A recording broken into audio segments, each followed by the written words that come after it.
Assalamualaikum warahmatullahi wabarakatuh, teman-teman semua penderita asam lambung, GERD, anxiety, psikosomatis disorder. Dimanapun kalian berada, semoga kalian diberikan kesembuhan, diberikan kesehatan, diberikan kesenangan, kebahagiaan, serta ketenangan. Amin, amin ya robbal alamin. Baik, berjumpa lagi dengan saya tentunya di channel Berpikir Positif. Bagi teman-teman semua yang sedang mengalami gangguan asam lambung, GERD, anxiety, psikosomatis disorder, mulai saat ini kalian harus bangkit. Mulai saat ini kalian harus semangat menjalani hidup dan mempraktekkan apa yang seharusnya kalian praktekkan, yaitu melatih mental agar kalian mentalnya semakin kuat, biar kalian gak selalu menuruti kegelisahan, kesedihan, serta gundah gulana. Sebenarnya penyembuhan asam lambung, GERD, anxiety, psikosomatis itu mudah, teman-teman. Kalian jangan khawatir, dan semua sensasi yang kalian alami itu tidak berbahaya, hanya mengganggu di aktivitas kalian saja. Kalian jangan cemas, jangan takut lagi, semua pasti bisa teratasi dan semua pasti akan berlalu, teman-teman.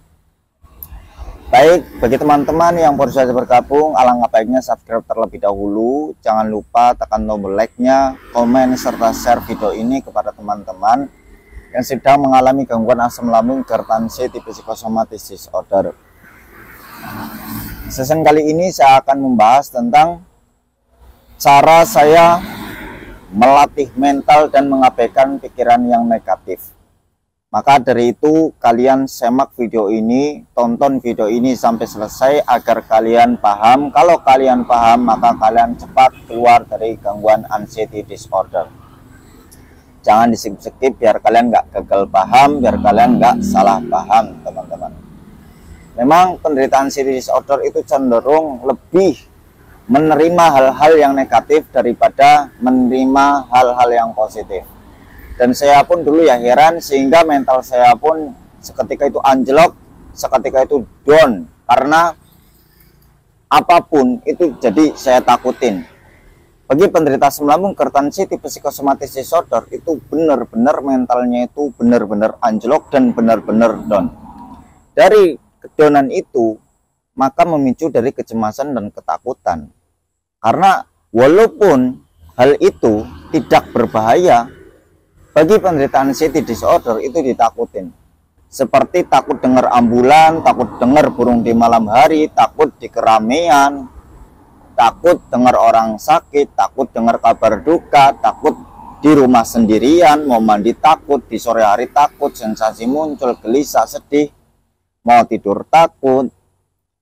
Juga kalau dengar orang sakit takut, dengar kabar duka takut, takut penyakit kronis, takut penyakit berat, dan ujung-ujungnya takut M.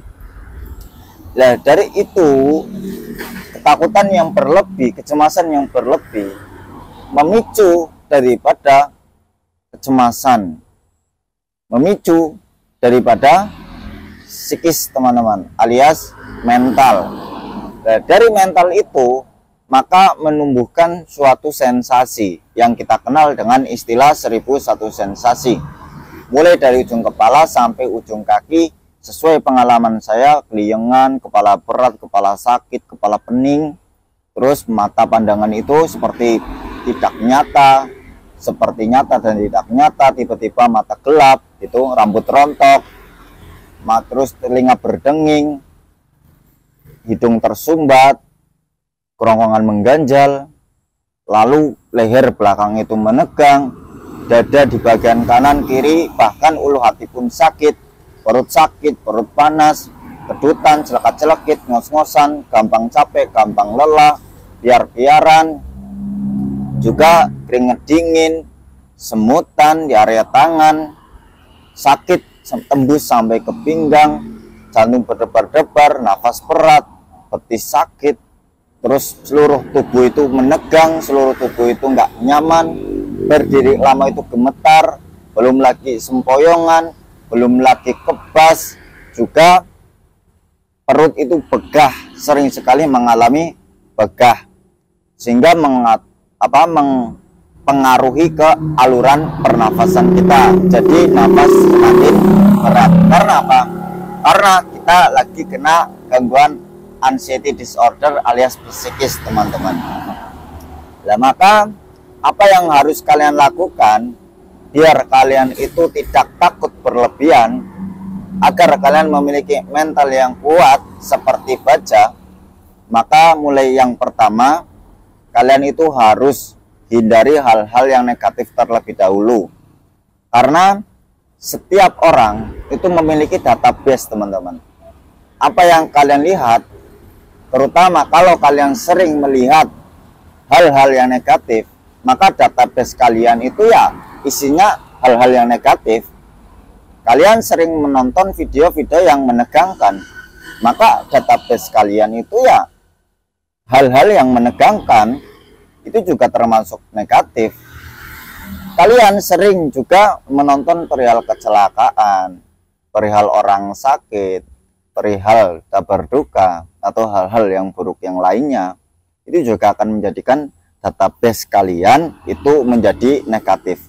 Kalau kalian sering menonton, membaca, melihat hal-hal yang positif, tentu database kalian itu ya akan positif, akan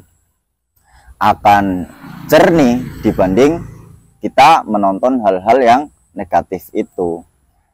Kalau seandainya kalian itu mendapatkan suatu informasi baik dengan cara membaca, baik melihat sosial media, kalian harus seleksi di pikiran kalian mana yang baik, mana yang tidak baik gitu. Harus ada penyeleksian, jangan diterima semua. Kalau kita terima semua, nanti pikiran itu akan penuh, teman-teman. Nah, kalau seandainya yang lebih banyak itu negatif, maka satu, otak semakin menegang, database negatif semakin banyak, juga nanti mudah stres itu.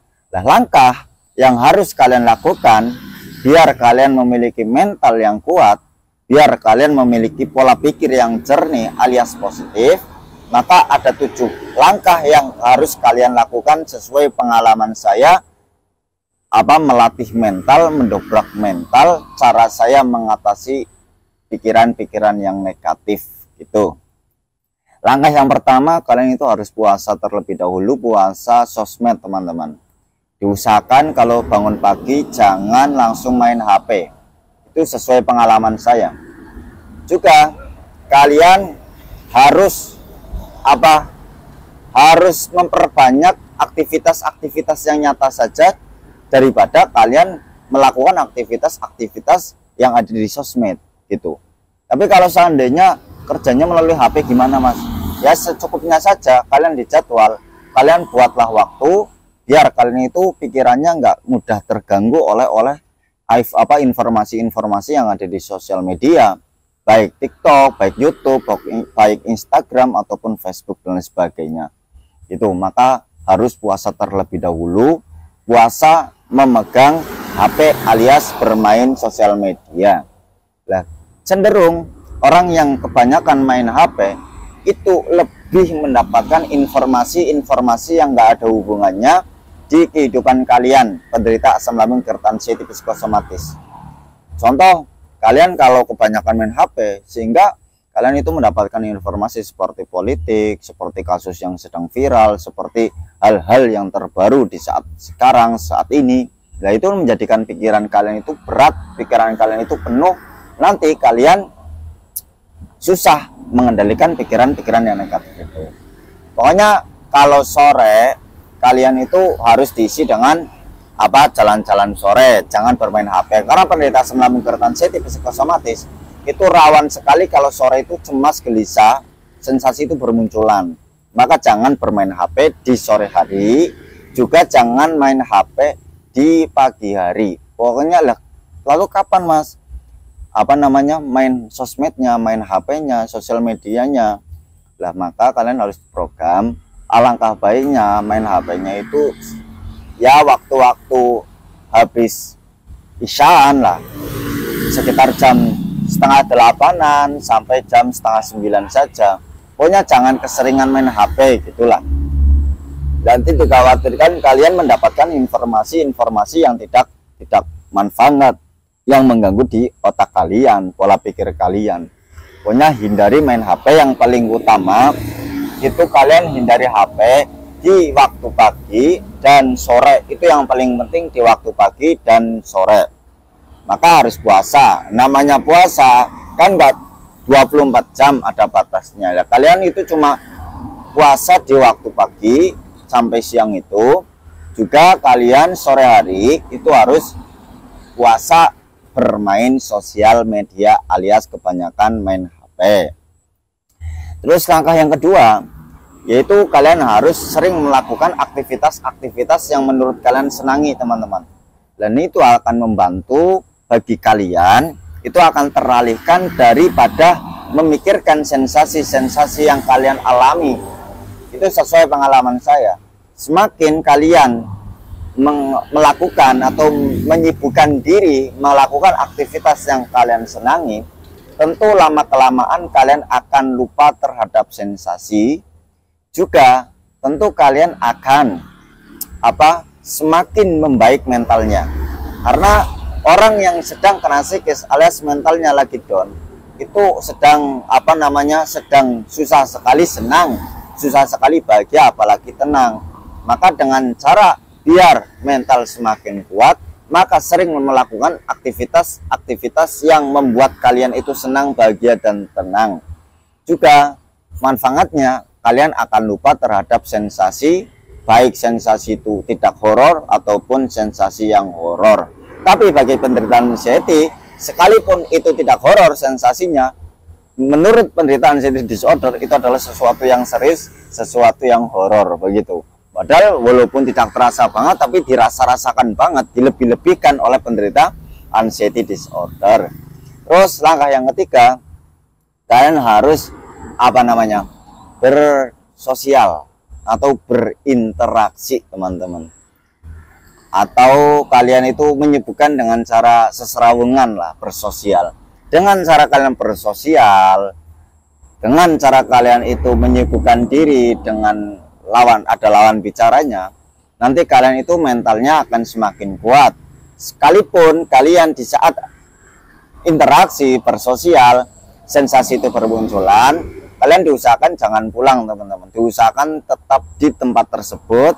Kalian sembari afirmasi di luar rumah itu mengatakan ini baik-baik saja, ini aman, ini tidak bahaya, dan ini saya terima sekalipun itu horor gitu, tapi ini tidak berbahaya.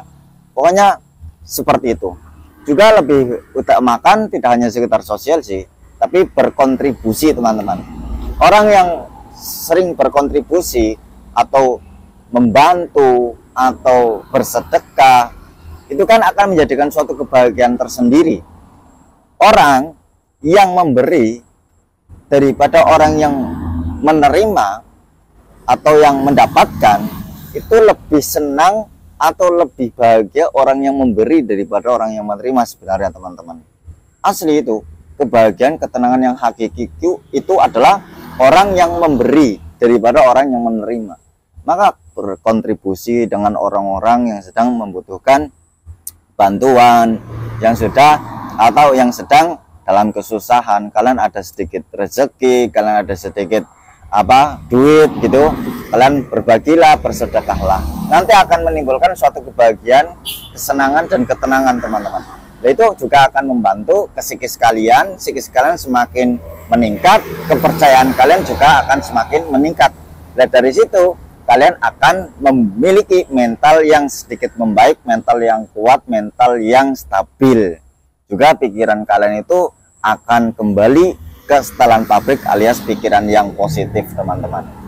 Juga jangan lupa kalian harus harus melakukan seperti hal-hal yang membuat kalian itu lupa ya. Yang keempat itu melakukan aktivitas yang membuat kamu lupa, seperti pekerjaan gitu kan. Pekerjaan pekerjaan yang sesuai kebiasaan kalian, yang biasa kerja ya kerja aja, asal nggak terlalu berat begitu. Terus kalian sembari mengalihkan di saat ada pikiran negatif itu, kalian harus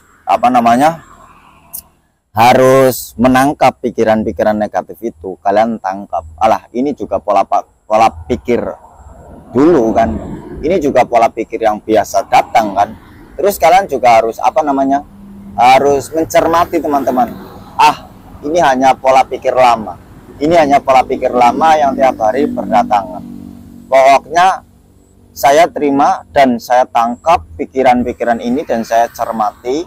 Ternyata semua yang dulu pernah saya pikirkan itu tidak terjadi. Sekalipun itu serasa kayak mau pingsan, itu tidak terjadi. Seperti itu teman-teman. Di saat kalian itu mengerjakan suatu pekerjaan yang biasa kalian lakukan. Nah, itu berarti yang keempat itu kalian lakukan apa yang menjadi kebiasaannya, lakukan saja. Juga ketika ada pikiran negatif kalian tangkap dan cermati. Kalian harus sadari bahwa pikiran-pikiran negatif itu adalah pola pikir lama teman-teman. Dan itu tidak terbukti sekalipun merasakan seperti kayak mau pingsan, sekalipun merasakan seperti kayak mau jatuh, dan faktanya dan realitanya pun itu tidak terjadi teman-teman. Terus yang kelima, kalian ketika masih tetap ada pikiran-pikiran yang negatif tiba-tiba muncul, kalian langsung ingat hujan. Tidak selamanya itu kan hujan terus teman-teman. Tidak selamanya itu hujan terus menerus, ada saatnya. Nah, kalian itu harus ingat seperti hujan. Oh ya, hujan saja itu ada saatnya berhenti, ada saatnya reda. Dan saya yakin apapun yang menghampiri, apapun yang saya alami saat ini pasti akan berlalu. Pasti ada saatnya indah, ada saatnya cerah, ada saatnya tenang, ada saatnya ya sedih. Memang kehidupan seperti itu. Tapi kalian lebih ingat yang senang-senang saja gitu. Pokoknya seperti hujan lah ya, seperti hujan. Hujan itu tidak selamanya. Ya kalian harus yakini, tidak selamanya kalian hidup dalam lingkaran anxiety kok. Tidak selamanya kalian hidup dalam kecemasan kok. Tidak selamanya kalian hidup dalam ketakutan. Seperti itu terus-menerus teman-teman. Pokoknya enjoy saja, tenangin saja. Terus yang keenam, kalian harus percaya dengan apa yang dokter katakan teman-teman. Nah, itu juga akan membantu biar kalian itu mentalnya tidak semakin down. Sudah berulang kali periksa ke sana ke sini sampai menghabiskan uang banyak, mengeluarkan begitu banyak uang, ujung-ujungnya asam lambung, asam lambung, asam lambung. Juga kata dokter asam lambung itu tidak berbahaya. Setelah itu ujung-ujungnya dirujuk ke psikiater. Berarti nggak ada penanganan yang khusus atau penanganan yang serius untuk kita. Berarti tidak ada penyakit yang bahaya di dalam tubuh kita. Nyatanya, faktanya kita dirujuk ke psikiater. Oh, berarti apapun sensasinya itu benar-benar tidak berbahaya sesuai apa yang disampaikan oleh dokter. Sekalipun itu horor, tapi itu alhamdulillah kabar gembira yang buat kita itu tidak berbahaya. Maka dari itu ingatlah, ingat terus apa yang dikatakan atau diucapkan oleh dokter. Juga setelah itu kalian itu mengingat, ujung-ujungnya saya dirujuk ke psikiater kok, berarti aman, fisik saya aman, hanya di gangguan mental saja, hanya di gangguan psikis saja. Berarti ini adalah bentuk respon tubuh dari pikiran-pikiran yang saya itu selalu berpikir negatif. Yang pikiran saya itu sering sekali berpikir negatif. Jadi ya wajar memunculkan suatu sensasi fisik. Dan ini tidak berbahaya. Dan kalau seandainya kita biarkan pun teman-teman, itu sebenarnya sensasi itu hilang dengan sendirinya. Kalian tanpa repot-repot cari solusi, cara ngilangin sensasi, itu sebenarnya tidak ada teman-teman. Secara spesifik ya, cara spesifik itu nggak ada. Dalam artian yang akurat itu nggak ada. Yang ada itu di pola pikir. Kalau mindset kalian itu rubah ya, rubah pola pikir kalian, dan kalian yakini itu tidak berbahaya, kalian bisa yakin bahwa itu tidak berbahaya, tentu sensasi itu akan hilang dengan sendirinya. Dan sering sekali ketika sensasi itu muncul, itu kan ketika ada sensasi keringat dingin, nafas sedikit berat, karena ada keringat dingin kan. Dari keringat dingin itu kan menumbuhkan suatu kecemasan. Aduh, muncul lagi nih sensasinya. Aduh, muncul lagi nih sensasinya nih. Lah, dari situ memiculah kecemasan, memicu ketakutan. Lah, merembetlah. Akhirnya apa? Nafas jadi berat, jantung berdebar-debar, seluruh tubuh lemes, sempoyongan, piar-piaran, las-lasan kayak mau kayak mau pingsan itu. Lah, itu pemicunya ketika ada sensasi seperti keringat dingin.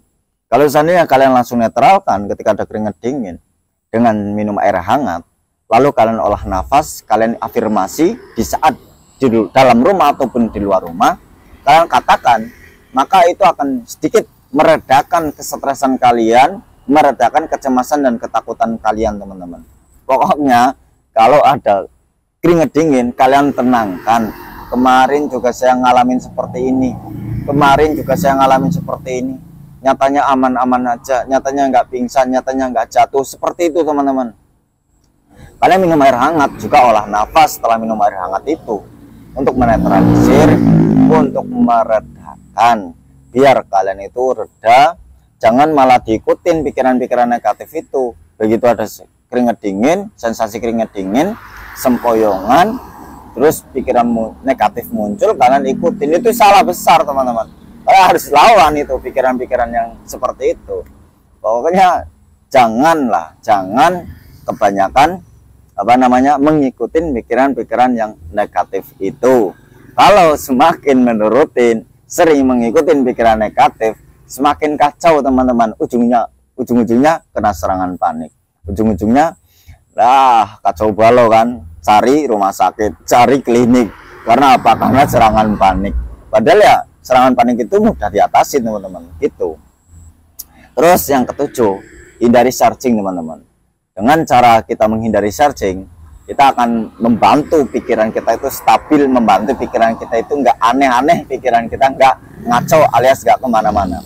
Kebanyakan orang yang pikirannya ngacau, mental juga semakin down, mempengaruhi ke mental semakin down, itu karena di pikiran itu terobsesi atau terkontaminasi dengan apa yang kita cari melalui Google. Jadi kesimpulannya ya jangan kebanyakan searching, biar mental kalian nggak semakin down, pola pikir kalian nggak semakin ngaco, nggak kemana-mana. Maka dengan cara kalian hindari searching. Dengan cara kita menghindari searching, maka kita tidak akan mendapatkan informasi-informasi hal-hal yang tidak kita senangi, perihal penyakit, perihal ciri-ciri M itu. Pokoknya apapun sensasinya, semua sensasi itu tidak berbahaya, teman-teman.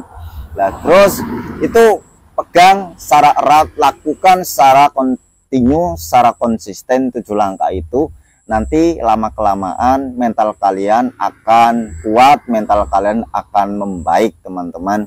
Juga pikiran kalian akan sedikit reda, akan sedikit memiliki pikiran-pikiran positif. Sedikit-sedikit kalian lakukan, nanti akan menjadi bukit, akan menjadi membesar. Akhirnya pikiran-pikiran yang negatif itu akan pergi jauh-jauh dari diri kalian sendiri, teman-teman. Pokoknya semangat terus, apapun sensasinya benar-benar tidak berbahaya. Dan cara mengalihkan pola pikiran yang nyeleneh, pikiran yang negatif, juga mendobrak mental yang lemah itu sebenarnya mudah, teman-teman. Pokoknya penyembuhan anxiety disorder, GERD anxiety disorder itu mudah. Pokoknya kalian konsisten saja melakukan, memikirkan, memegang 7 langkah tersebut. Terus kalian harus mendiagnosanya atau mengatakan atau beranggapan diri kalian itu sehat-sehat saja, bahwa kalian sebenarnya itu sehat, teman-teman. Bahwa kalian itu sebenarnya ya sehat-sehat saja, fisik kalian itu sehat, hanya di gangguan mental. Maka perlakukan diri kalian seperti orang sehat, teman-teman. Kalian itu hanya di gangguan psikis saja. Pokoknya bodoh amat setiap ada sensasi, itu sering sekali kita alami, nyatanya baik-baik saja, tidak pernah pingsan, tidak pernah jatuh, ya sampai sekarang ya masih hidup. Berarti kan semua itu adalah permainan anxiety. Tugas anxiety itu mengacaukan pola pikir, juga menghancurkan mental alias psikis. Pokoknya semangat terus, jangan pernah mendiagnosa diri sendiri memiliki penyakit berat. Kalian bukan dokter, teman-teman. Kurang lebihnya mohon dimaafkan. Wassalamualaikum warahmatullahi wabarakatuh.